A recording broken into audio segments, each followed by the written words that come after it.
कुछ बात करेंगे इसराइली बर्बरियत की। दरिंदा सिफत इसराइली फौज ने गजा में मजीद 52 फलस्तीनियों को शहीद कर दिया है। लेबनान में भी 53 शहरी इसराइली दहशतगर्दी की भेंट चढ़ गए। गजा में इसराइली दहशतगर्दी ना थम सकी। जंगी तैयारों ने शाती पनागुज़ीन कैंप समेत मुख्तलिफ रिहायशी इलाकों पर बमबारी की। मजीद कई घर मिट्टी का ढेर बन गए। गजा में खुराक ना होने के बराबर है। अमरीकी वज़ीर दिफा लॉयड ऑस्टिन ने वाज़ेह किया है कि इसराइली वज़ीर आज़म को गजा में इमदाद की बहाली के लिए मजीद काम करने की ज़रूरत है। दूसरी जानिब लेबनान पर भी इसराइली बर्बरियत के बायस 53 शहरी जान से हाथ धो बैठे। लेबनान के शहर सैदोन में इसराइली हमले में अक़वाम मुत्तहिदा अमन दस्ते के 6 अहलकार भी शदीद ज़ख्मी हुए। में इसराइली दहशतगर्दी ना थम सकी। जंगी तैयारों ने शाती पनागुज़ीन कैंप समेत मुख्तलिफ रिहायशी इलाकों पर बमबारी की। मजीद कई घर मिट्टी का ढेर बन गए।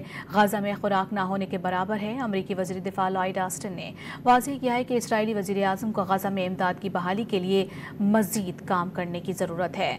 दूसरी जानिब लेबनान पर भी इसराइली बर्बरियत के बायस 53 शहरी जान से हाथ धो बैठे। लेबनान के शहर सैदोन में इसराइली हमले में अक़वाम मुत्तहिदा अमन दस्ते के 6 अहलकार भी शदीद ज़ख्मी हुए।